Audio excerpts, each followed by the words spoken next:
Welcome to English Baba channel. Class 8 Hindi Vasant book से एक chapter है पानी की कहानी। आज हम करेंगे इसके एनसीईआरटी सॉल्यूशन और क्वेश्चन आंसर। तो जल्दी से वीडियो को लाइक कर दो।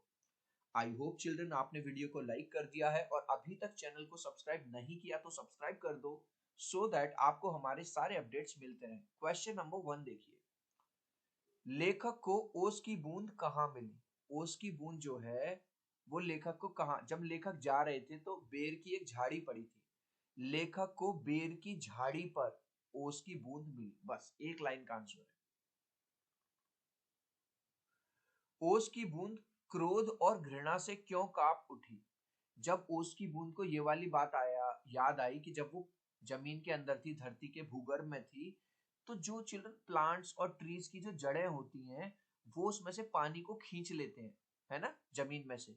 तो जब उसको ये वाली बात याद आई कि जो पेड़ों की जड़ें हैं वो उसके जैसी ओस की बूंदों को खींच लेती हैं और खा जाती हैं, खाने का मतलब है एब्जॉर्ब कर लेती हैं, उस चीज को याद करके वो बड़ा उसे गुस्सा आया और वो घृणा से कांप उठी। तो आंसर कैसे लिखोगे? बूंद को जब यह याद आया कि किस तरह पेड़ों की जड़ें, देख रहे हो यहाँ पे, पेड़ों की जड़ें क्या एब्जॉर्ब कर लेती हैं? वाटर को। जल की बूंदों को धरती के भूगर्भ से खींच लाती हैं। तो बूंद को जब ये वाली बात याद आई कि पेड़ों की जड़ें किस तरह से पानी की बूंदों को, जल की बूंदों को भूगर्भ से खींच लाती हैं, यह याद करते ही बूंद क्रोध व घृणा से कांप उठी। ये जो मैंने अंडरलाइन किया है, बूंद क्रोध व घृणा से कांप उठी, ये पूरा का पूरा यहीं से कॉपी पेस्ट कर देना। ठीक है, नेक्स्ट। हाइड्रोजन और ऑक्सीजन को पानी ने अपना पूर्वज या पुरखा क्यों कहा है? चिल्ड्रन, अब आप 8th क्लास में आ गए हो, आपको पता होगा जो स्ट्रक्चर है पानी का वो है H2O, है ना, केमिकली। तो यानी कि जो वाटर है, पानी है, वो हाइड्रोजन से और ऑक्सीजन से मिलके बना होता है। तो इसी वजह से पानी ने अपना पूर्वज किसको बताया है? पूर्वज मतलब हमारे एंसेस्टर्स। उसने हाइड्रोजन और ऑक्सीजन को अपना पूर्वज बताया। तो आंसर कैसे लिखोगे? पानी का निर्माण हाइड्रोजन व ऑक्सीजन के बीच रासायनिक क्रिया से हुआ है। तो पानी किससे बना है? हाइड्रोजन और ऑक्सीजन के मिलने से। इसलिए के बाद ये जो रेड रेड में लिखा हुआ है, ये पूरा का पूरा हाइड्रोजन और ऑक्सीजन को पानी ने अपना पूर्वज या अपना पुरखा कहा है। नेक्स्ट, पानी की कहानी के आधार पर पानी के जन्म और जीवन यात्रा का वर्णन अपने शब्दों में बताना है।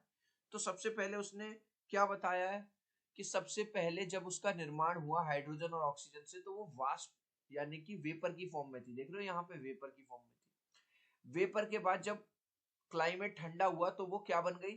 बर्फ का एक टुकड़े में कन्वर्ट हो गई, बर्फ में कन्वर्ट हो गई। और लेकिन जैसे ही गर्मी बढ़ी तो वो जो बर्फ है वो पिघलने लगी, तो वो फिर से पानी बन गई और पानी बन के किसमें मिल गई? समुद्र के पानी में मिल गई। तो आंसर कैसे लिखोगे? पानी का निर्माण हाइड्रोजन व ऑक्सीजन के बीच रासायनिक क्रिया से हुआ है। ये वाली बात तो हमने यहाँ इस वाले क्वेश्चन में भी लिखी थी, पूरी की पूरी वही वाली बात लिख दी। अब क्या लिखोगे?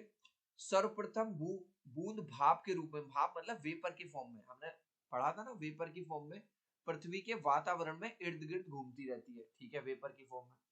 तत्पश्चात ठोस बर्फ के रूप में। अब देख रहे हो यहाँ पे, वेपर के बाद किस में आ गई? वेपर के बाद आ गई वो बर्फ बन गई क्लाइमेट ठंडा होने से। और बाद में वो पिघलकर पानी में बदल जाती है, फाइनली वो पिघल जाती है और पानी में मिल जाती है और पानी में बदल के समुद्र में मिल जाती है। गाइज, अभी तक आपने इस वीडियो को एक लाइक नहीं किया है तो आपसे रिक्वेस्ट करूंगा, प्लीज एक लाइक कर देना। आपके एक लाइक से, एक सब्सक्राइब से बहुत मोटिवेशन मिलता है। मैं 3 तक काउंट करूंगा चिल्ड्रन, प्लीज वीडियो को लाइक कर दो। 1 2 3। आई होप चिल्ड्रन आपने वीडियो को लाइक कर दिया है, चैनल को सब्सक्राइब कर दिया। Thank you guys. नेक्स्ट, कहानी के अंत और आरंभ के हिस्से को स्वयं पढ़कर देखिए और बताइए कि ओस की बूंद लेखक को आप बीती सुनाते हुए किसकी प्रतीक्षा कर रही थी।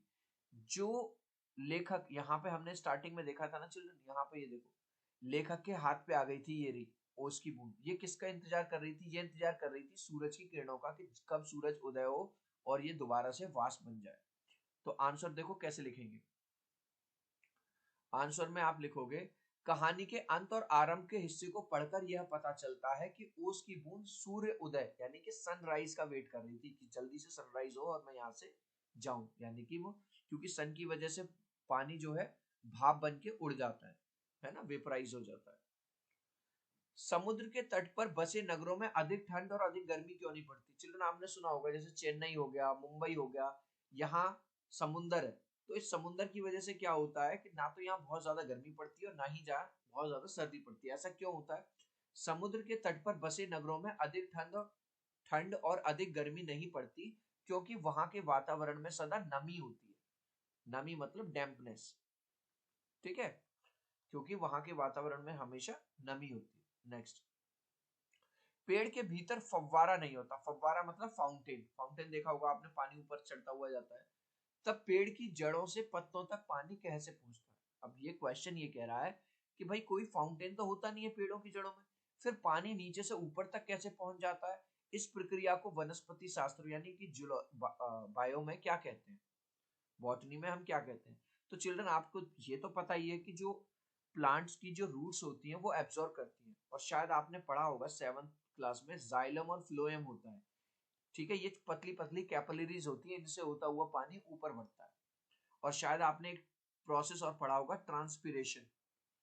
जब आप सुबह सुबह उठते हो तो आपको घास की पत्तियां गीली मिलती हैं, जबकि आप देखा कोई बारिश भी नहीं हुई है, ठीक है, तो आंसर कैसे लिखोगे? पेड़ की जड़ों व तनों में जाइलम और फ्लोएम नामक वाहिकाएं, वाहिका मतलब कैपिलरीज होती हैं, जो पानी को जड़ों से पत्तियों तक पहुंचाती हैं। इस क्रिया को वनस्पति शास्त्र में संवहन, इंग्लिश में ट्रांसपिरेशन कहते हैं। चिल्ड्रन, इस लास्ट क्वेश्चन का आंसर आप मुझे दोगे कमेंट सेक्शन में, देखूंगा कितने बच्चे राइट आंसर देंगे। पानी का निर्माण हाइड्रोजन व डैश के बीच रासायनिक क्रिया से हुआ है। हाइड्रोजन और किससे मिलकर बना है? ऑक्सीजन से, कार्बन से, या आयरन से? आप चाहो तो अपने आंसर में कमेंट में ए, बी या सी लिख देना, मैं समझ जाऊंगा। सो आई होप मेरा ये छोटा सा वीडियो आपको बहुत अच्छा लगा होगा। प्लीज वीडियो को लाइक कर देना, चैनल को सब्सक्राइब कर देना। अब हम मिलते हैं अगली वीडियो में। Bye bye.